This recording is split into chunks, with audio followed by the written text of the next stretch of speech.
Indonesia. Assalamualaikum warahmatullahi wabarakatuh. Selamat bertemu kembali dalam perkuliahan kita materi fikih di PGMI. Apa kabar saudara-saudara? Tentunya baik-baik saja, bukan? Untuk materi kali ini kita akan membahas tentang tata cara berwudu.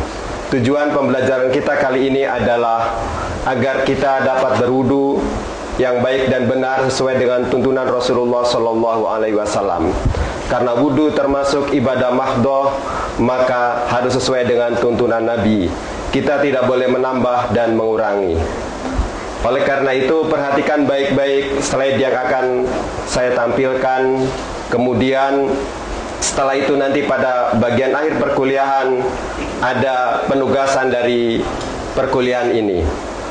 Kita mulai dari materi yang pertama adalah bahwa berwudu ini memang disyariatkan di dalam Islam sebagaimana terdapat dalam surat Al-Maidah ayat 6 dan hadis Nabi Muhammad SAW.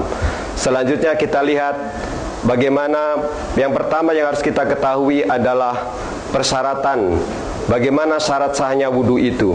Paling tidak ada 3 persyaratan. Pertama, anggota wudu kita harus terkena air semuanya. Kemudian yang kedua, tidak ada penghalang yang menghalangi air kepada anggota wudu kita. Kemudian yang ketiga adalah tidak batal ketika kita berwudu.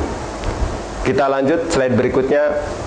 Setelah kita mengetahui persyaratan yang harus kita penuhi sebelum berwudu, maka persyaratan yang berikutnya adalah kita melanjutkan kepada rukun wudu.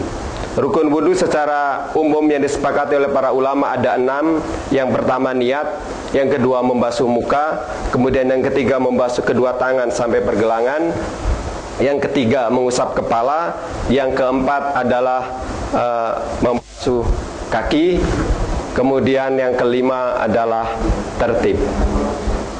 Lanjut, setelah kita mengetahui rukun-rukun wudu, selanjutnya kita mengetahui sunnah wudu. Di luar yang rukun itu termasuk sunnah, dimulai dengan membaca bismillah, kemudian mencuci kedua tangan sampai pergelangan, berkumur-kumur, kemudian mengusap air ke dalam hidung, kemudian menggosok gigi, lalu mengusap kedua telinga, mengusap seluruh kepala. Lanjut, kemudian bagi laki-laki yang punya janggut panjang adalah menyela-nyela janggutnya. Kemudian kalau pas kita membasuh anggota wudu yang ada 2, misalnya tangan dan kaki, itu dahulukan bagian yang kanan, baru kemudian bagian yang kiri.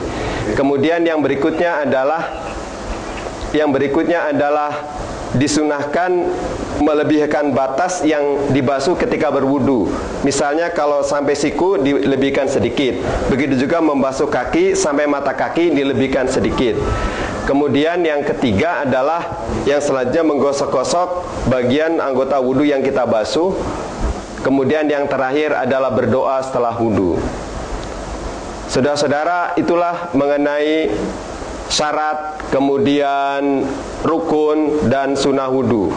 Sudah bisa dipahami belum? Kalau sudah, kita lanjutkan bagaimana rukun dan sunnah itu kita rangkaikan ke dalam kaifiyah tata cara wudu itu. Kita mulai sebelum berwudu, kita baca bismillah dulu.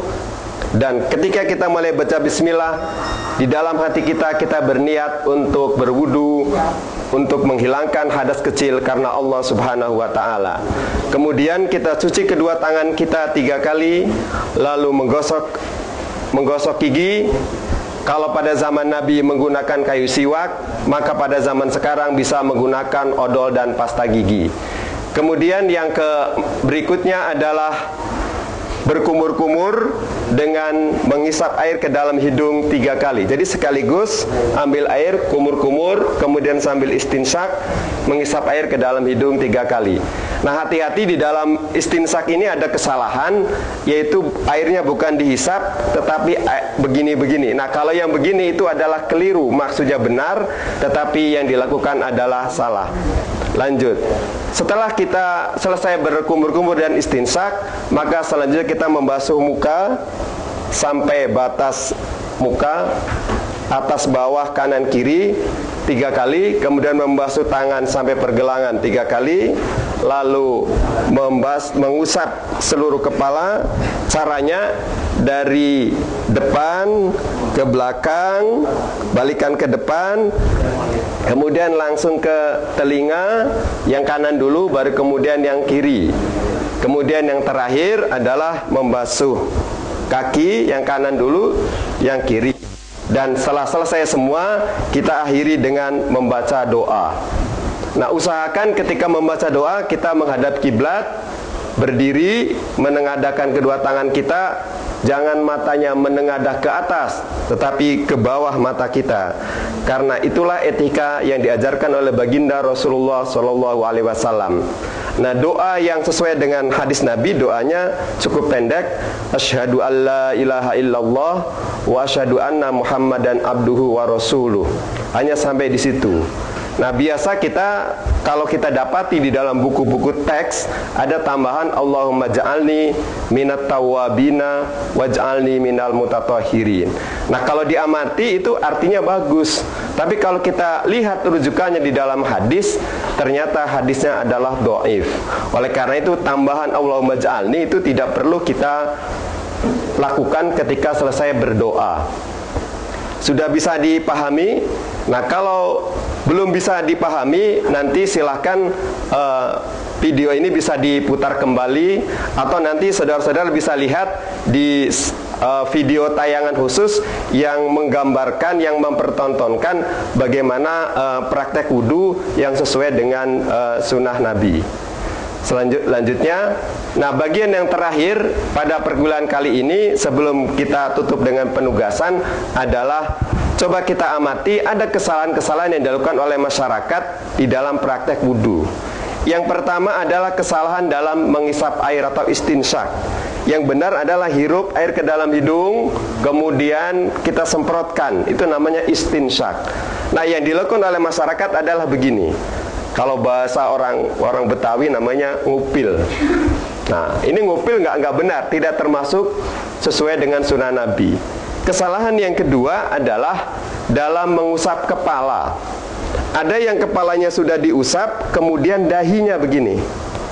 Nah, ini bagian dari muka. Sudah dibasuh ketika kita membasuh muka. Oleh karena itu tidak perlu diulang kembali dengan begini. Itu kesalahan yang kedua. Kesalahan yang ketiga yang dilakukan oleh masyarakat adalah mengusap telinga. Jadi yang banyak dilakukan adalah begini. Hanya bagian bawah dan luar telinganya saja, ininya saja. Padahal kalau menurut Nabi, jari kita telunjuknya dimasukkan, kemudian ibu jari diputar ke atas, tarik lagi ke bawah, begitu juga bagian yang kiri. Kesalahan yang keempat adalah membasuh anggota wudhu tidak merata terkena air. Mungkin karena terburu-buru atau tergesa, maka kita berwudunya itu ada bagian anggota wudhu yang tidak terkena air. Di dalam hadis Nabi dijelaskan ada seorang Baduy, kalau di sini adalah orang kampung, berwudu begitu cepat. Nah, di bawah mata kaki itu ada sehitam kuku, jadi sedikit sekali tidak terkena air. Kenapa begitu kelihatan oleh Nabi? Karena yang namanya orang Arab memang jauh dari air, jarang tersentuh dengan air. Begitu kena air kelihatan mana yang tidak terkena dan mana yang sudah terkena. Jangan sampai tidak ada yang atau ada bagian yang tidak terkena air. Karena itu mengurangi kesempurnaan wudhu. Sebab nanti di akhirat ketika kita pada hari kiamat itu umat Islam akan dibangkitkan dari kuburnya dengan muka berseri-seri, bercahaya dan bersinar akibat dari berwudu. Oleh karena itu kata Nabi, sempurnakanlah wudumu dengan meratakan air ke seluruh anggota wudu. Jangan sampai ada yang tidak terkena.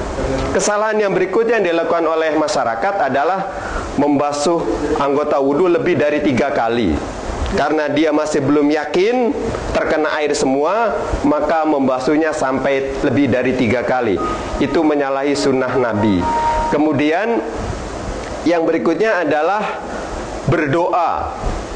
Jadi setiap kali berkumur-kumur berdoa, kemudian istinsak berdoa, membasuh muka berdoa, itu tidak ada dalilnya. Jadi nanti jangan membuat kita wudhu sampai berlama-lama, sampai air di keran hampir habis, karena kita lakukan sambil berdoa setiap kali kita melakukan kegiatan berwudhu. Yang terakhir adalah was-was, ragu-ragu. Nah, dalam beribadah kita tidak boleh ragu-ragu, harus yakin. Oleh karena itu hindari 7 kesalahan ini. Dan ada satu lagi kesalahan yang fatal, adalah yang suka menepuk-nepuk kuduknya. Ini termasuk bid'ah karena tidak ada dalilnya di dalam hadis, dan tidak ada satu kitab fikih pun yang mengajarkan menepuk-nepuk kuduknya itu. Saudara-saudara, ini yang harus diperhatikan ketika kita berwudu, jangan sampai kita salah.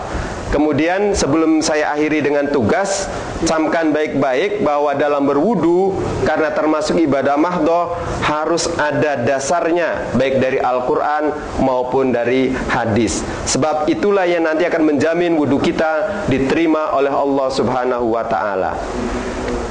Sudah bisa dipahami? Kalau kita sudah bisa paham, coba mari kita akhiri perkuliahan kita dengan penugasan.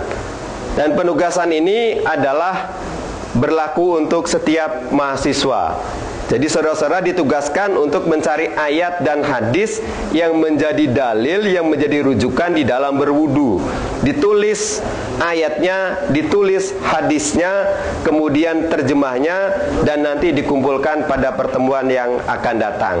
Apabila nanti ada yang belum paham setelah Anda mengikuti perkuliahan ini, kemudian Anda pelajari ayat dan hadisnya, bisa nanti ditanyakan pada pertemuan yang akan datang. Atau bisa Anda menanyakan via email saya, yaitu abu_fakih@yahoo.co.id. Sekian, dan sekali lagi saya ingatkan saudara-saudara, kalau ada yang belum jelas, silakan putar kembali video ini. Dan kalau nanti masih ada juga yang belum jelas, catat mana-mana bagiannya yang belum jelas, nanti kita bahas pada pertemuan yang akan datang. Sekian saja, wassalamualaikum warahmatullahi wabarakatuh.